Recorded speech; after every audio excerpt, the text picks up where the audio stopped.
Okay. Hello and welcome to President's Quarters. It is super an honor for me to have this guest with me today. I think already they're exposed which university they come from, judging by the hoodie they're wearing. But I have in my midst Sandiswa Lombo. I think a brother of mine that I've met when I came in, was it first year? Obviously, when you come in first year, you meet your seniors and then so the rest were staying in. There was a hierarchy. So he was one of the seniors, but for me, what struck me is how different he behaved and how different he conducted himself compared to the many masses that were in that space. And that's what drawn me to be closer to him. His demeanor, his presence, his behavior, his conduct, his character, his personality. And I thought I need to learn more. And I remember I was in second year, first time when I properly interacted with him. I think I got charged by a certain question and I came to him and he gracefully assisted me, and that's where we built up. So he did accounting sciences and CTA at Wits University. But there's a special story I want him to personally share about his journey starting from first year up until he finished. And I hope it inspires you and you learn a thing or two and you leave this video quite inspired and a different person. And yes, just a young disclaimer, I know a number of my guests as well, they are vets graduates or vet students. That's mostly because I've built relationships with these guys over time. So if it happens you have a story that you think can inspire someone else and you're at a different university, by all means DM me on Instagram and then we hook up if we can have an interview that can inspire others. Or if you know someone else who can do so, who have a story to tell, please do so and let us engage and let us inspire other people. Now, enough of me talking. The star of the show is here with me. Oh, Mr. Lombo. Mr. Magoro. How are you, Mr.? I'm good, thanks. And how are you? I'm honored. I'm okay. I'm just excited that you're here today. Likewise. Your story. Yeah, let's hope it does. Yeah. So you did your accounting science, your undergrad, and you did your CTA. How was your journey at varsity? What's your story at? Let's see. Sure. Well, that's cool. Let me just start in the first year. Right at first year, 2014. It was a long time ago. Last decade, yeah. So I arrived at Wits 2014, straight from matric. I didn't take a gap year. Yeah. I had obtained 7 distinctions in my high school, so that was I think that made it easier to get a place at Wits. Yeah. It made it easier to get sponsors as well in terms of funding, in terms of bursary. And by God's grace, I was able to get funding and to get rest during that first time. And first day was not that hard compared to high school. Obviously, there was the charm, it's a new place, it's a new environment. But because I had funding, because I had the support that I had, it was slightly easier, it was slightly simple to make it through. Sure. I was able to get through first year by being on the 10th list, Golden Key, Brazilian address. There was those awards, academic day. Yes, that's the way it is. Yes. Yeah. We were all excited to go to that day. So got those first year distinctions. Second year was almost the same. Yeah. Got those second year distinctions as well, academic dinner vibes. Sure. I was able to make it through some challenges. Major stumbling block in my academic career was, however, in third year, failing for the first time ever.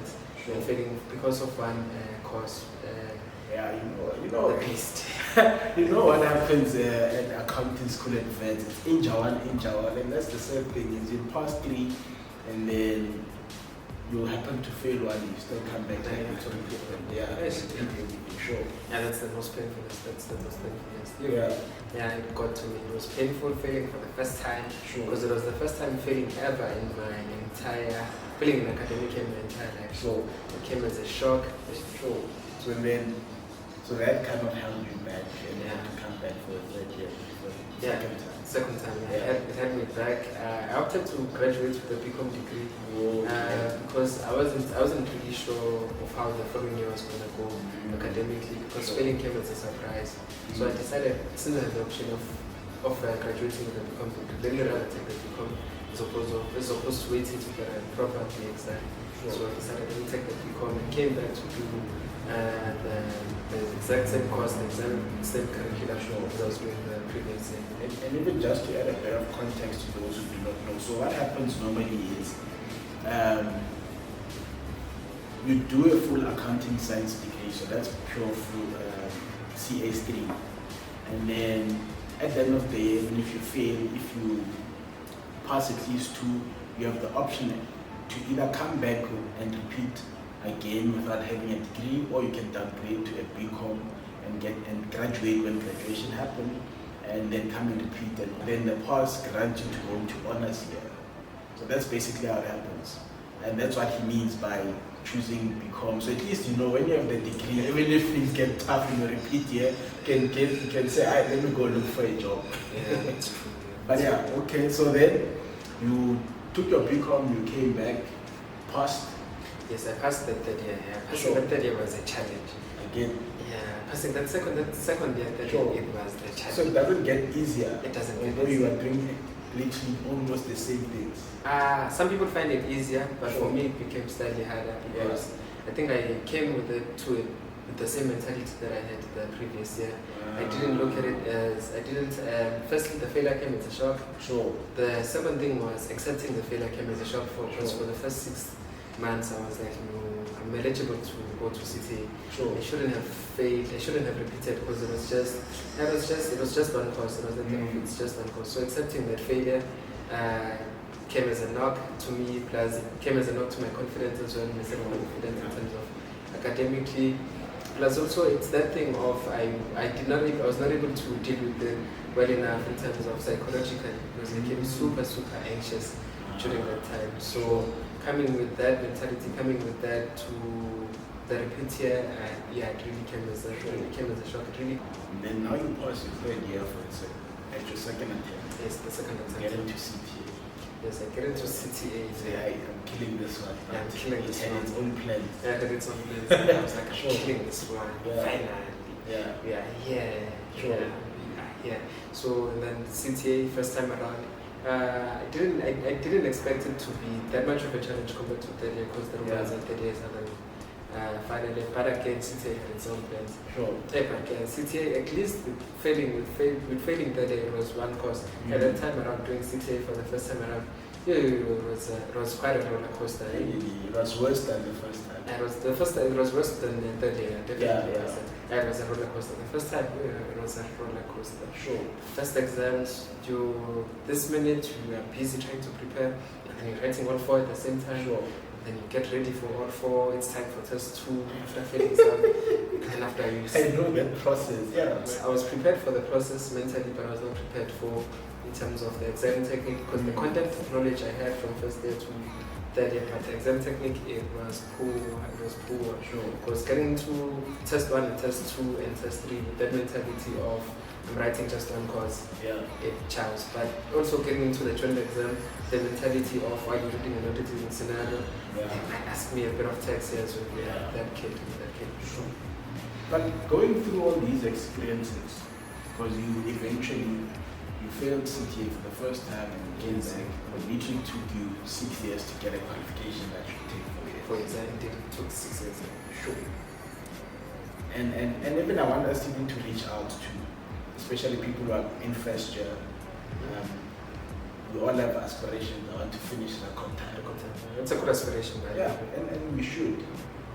But then it happens, someone fails the course, maybe it's second or third year, whichever course. That takes a huge knock on someone's confidence and self-esteem. How did you personally rise from the challenge of having to fail? One thing I think stands out for me, or the main things which stood out for me, it's number one in terms of community, Sure. in terms of having friends, in terms of having family that loves you, that accepts you regardless of how you perform in school. Sure. People are going to remind you that you may fail today, but this is not where you're going to end. Sure. This is not where it ends.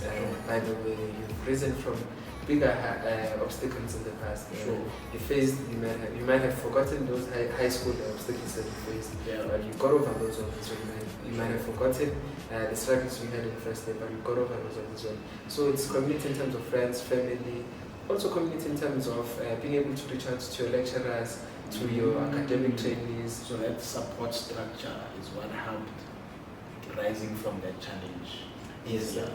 Alright, so the first thing is getting the right support structure. Yes. So what else also? One thing is taking care of yourself in terms of health-wise. So with health-wise, we normally speak about physical health, which is good. You should take care of yourself in terms of physical health. You should eat well. You should exercise well. Sure. But we should also look in terms of your spiritual health as well. That's the best. That's the primary one, and that you should make sure that it's in order. Your issues with the men above, you should really clear them up. Yeah. Clear them up. And then, so just to touch on that point, how did you do that? How did you personally did you now intentionally read the Bible more? Did you pray more? Did you go to a counselor? How did you ensure your spiritual side is fed and strengthened? So it's consistently through the period, consistently throughout my academic career.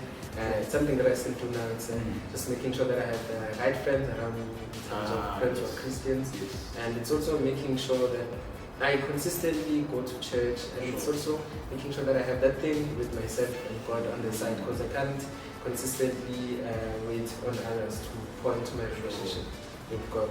So it's that thing of making sure that I consistently pray, I consistently read my Bible, I consistently listen to worship music, I consistently connect to God as opposed to just leaving it to chance or leaving it to others to fit into my relationship with God, because that really helped me spiritually. The thing of knowing that God has not forsaken me, and because I failed, and knowing Him personally as well, not because someone else told me, but because I'm walking through this and I can feel God's presence through this, so that helped me as well.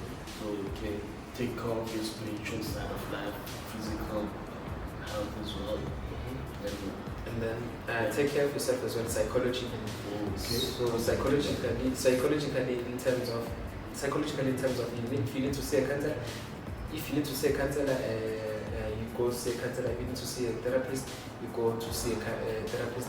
And I think it's a good thing to not only wait up until you are triggered to go see a therapist or a psychologist, but to have that regularly, because I think each and every institution has, we have CCDU, but each and every institution they have such facilities. So it's just to make sure that before you go writing, you consistently go see someone at CCDU, just to make sure that you are healthy, even psychologically, because some issues you might not be able to pick up yourself, but you need someone else to pick up those issues for you. So it's making sure that regard.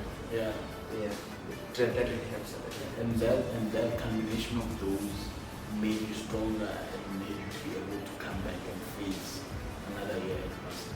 Yes, they did. And also the one I almost forgot is emotional health as well. / emotional wellness. I think it's similar to psychological, but there's a difference somewhere. I'm not a psychological health expert, but they tie in as well in terms of being able to manage your emotions, being able to be on top of your emotions, and being able to identify your triggers emotionally as well, because different spaces, different people trigger you differently, and being able to be aware of that, being able to be aware of things such as, if I get into a library, for example, my mood gets down. Why does my mood get down? And being able to identify the reasons for that emotional as well. So even it's a matter of ensuring you always place yourself at spaces of joy. I think we all know what makes us happy as people as well. If you like to laugh, go to a comedy show, spend around with those friends, are funny, and just ensure emotionally in a good space. So, even when you go through situations in life, we're always wiser at hindsight. So when those things happen, for example, failing a year happens, it doesn't make sense. Sometimes you ask yourself, why? I'm so smart, I'm so intelligent. I have 7 distinctions. Why is this happening to me? So at hindsight, why do you think you had to go through those experiences?